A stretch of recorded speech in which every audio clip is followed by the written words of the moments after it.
spent over $100,000 on my audiophile equipment. My turntable costs more than most people's cars. I clean every single record with the $4,000 ultrasonic cleaning machine, the degritter, before it ever touches my stylus. I don't touch the playing surface. I use lab-grade distilled water. I do everything right. And my brand new factory sealed premium vinyl records, they sound terrible. Not all of them, but enough of them that I had to investigate why. And what I found is something the vinyl industry does not want you to know.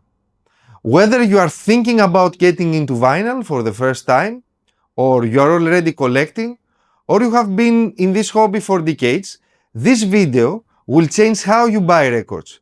Because the problem is not your turntable, and it's not your cartridge, and it's not how you clean them. The problem is baked into the vinyl itself before it ever leaves the factory.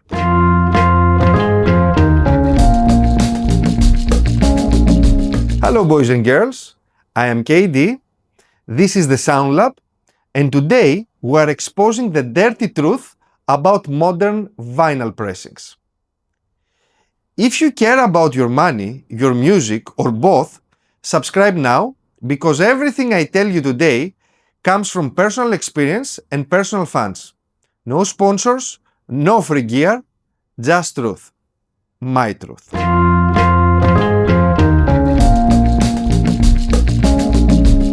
Let me be clear from the start.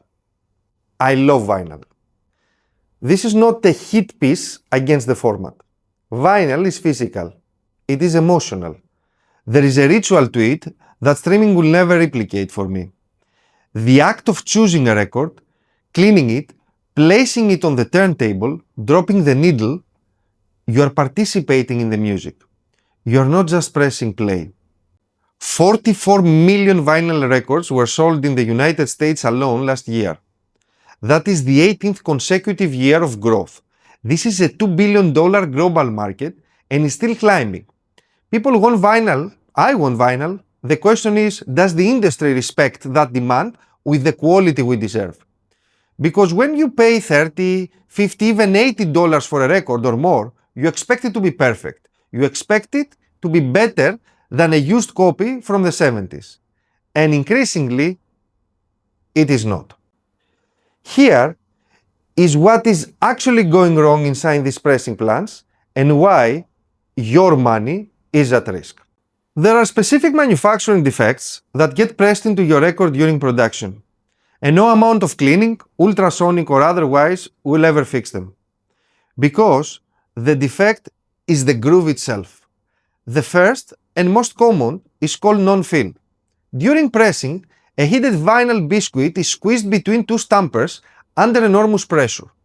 The vinyl needs to completely fill every microscopic contour of the groove. When the temperature is too low, the cycle time too short, or the pressure insufficient, the vinyl doesn't fully fill the groove walls. The result, a rough metallic surface noise, harsh, persistent, and permanent. Here is the signature. Non-fill is almost always worse on the outer grooves of the record and gets better as the needle moves towards the center. Have you noticed that? Why? Because the vinyl biscuit starts in the center and gets pressed outward. The outer edge fills last. If anything goes wrong with the temperature or timing, the outer groove suffers first. The second defect is stamper damage. Every vinyl record is pressed from a metal stamper. Think of it like a mold. That stamper wears out over time, develops scratches, imperfections, and here is the brutal part. Every single record pressed from a damaged stamper carries that identical defect. You can buy 10 copies and they will all have the same problem in the same spot. You will hear it as a cyclical noise, a pop or crackle that repeats once every revolution of the record. Then there are inclusions. Foreign particles embedded in the vinyl compound during manufacturing. Air bubbles. Recycled material contamination. All these create permanent noise events that look invisible on the surface but your stylus finds every single one.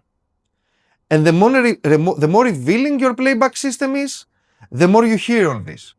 On a $300 turntable with a basic cartridge, you might hear some surface noise and shrugged it off as the vinyl experience.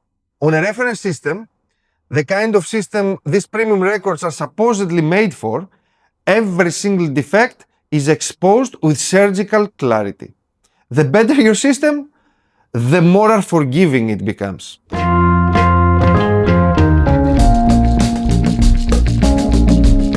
So, who is pressing your records? This is where it gets uncomfortable. The world's largest vinyl pressing operation is a company called GZ Media based in the Czech Republic. They have been manufacturing vinyl since 1951. They also own majority stakes in Memphis Record Pressing in the United States, Precision Record Pressing in Canada, and SNA in France. When you see a record that says pressed in the USA or pressed in the EU, there is a significant chance it went through a GZ affiliated plant. And the complaints about their quality have been consistent, documented, and loud for over a decade. Forum after forum, collector after collector, the same patterns. Non-fill, wrapping, surface noise on sealed records, scratches from the factory floor. One pressing plant engineer publicly admitted on the Steve Hopman forums, and I quote, that there were problems with their mastering, cutting, and quality control.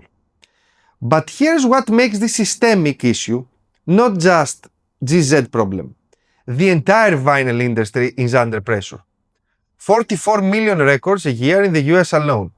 Experienced press operators are retiring. New staff are being trained on equipment that requires years of expertise.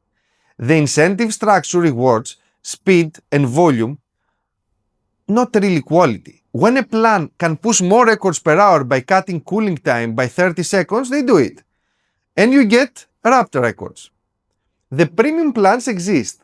Quality Record Pressings, RTI, Palace in Germany, Optimal Media, these plants produce exceptional vinyl. But the vast majority of mainstream releases, including from major labels, including premium anniversary editions, get routed through the high volume pipeline. You pay $80 for a 15th anniversary box set, and it gets pressed at the same facility that cranks out millions of units with documented quality issues.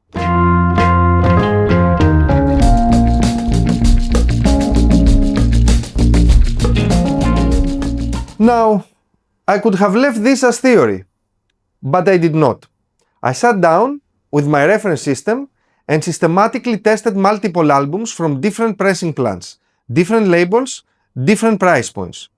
My playback chain, the McIntosh MT5 turntable, into the McIntosh C12000 preamplifiers, dedicated phonostage, through MC 611 monoblock amplifiers, into Wilson Audio Yvette speakers.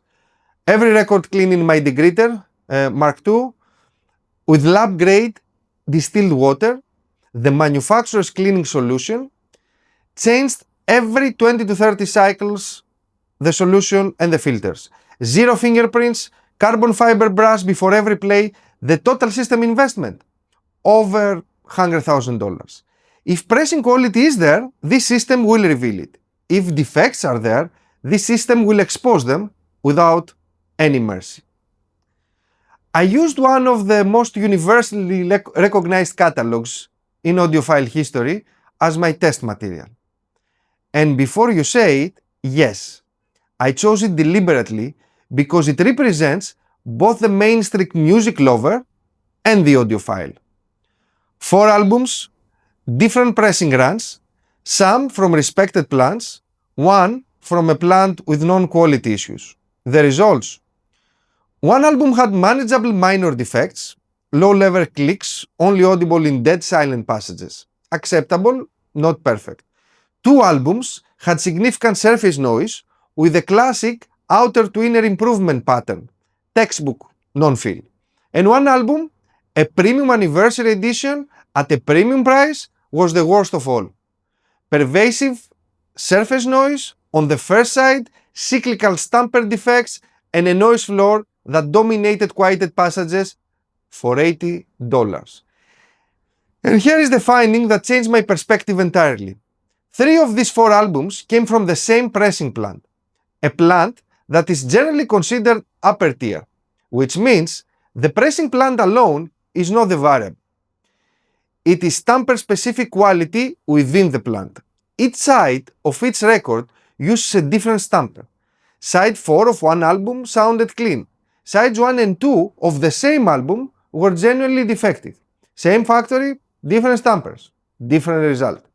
This means buying another copy of the same pressing will not fix the problem if the stamper is damaged or worn. Every copy from that stamper carries the identical defects. You are not unlucky, the entire run is compromised.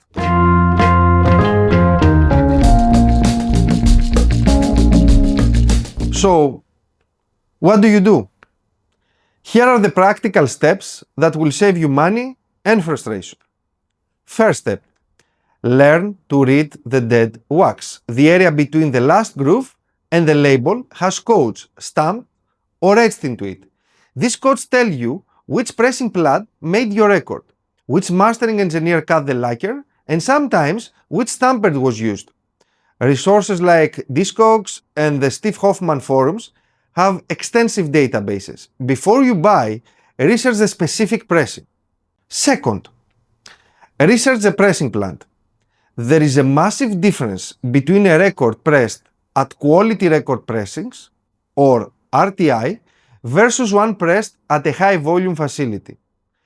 Look for the plant identifiers in the dead wax zone. If you see GZ codes, MRP stamps, proceed with caution. It does not mean it will be bad, but know that quality will vary widely. Third, for specific classic catalogs that are not licensed to audiophile labels, consider original pressings in near mint condition. I know this goes against the instinct of wanting that factory sealed experience, but a well-preserved original pressing from the 70s, pressed when quality control standards were tighter, can significantly outperform a modern reissue. Japanese pressings from the late 70s and early 80s in particular have historically outstanding quality control. And fourth, if you invest in vinyl, invest in proper cleaning. An ultrasonic record cleaner will not fix pressing defects, but it will remove every possible contamination so you can hear exactly what the pressing gave you. Do not blame your cleaning routine for problems that were manufactured into the record.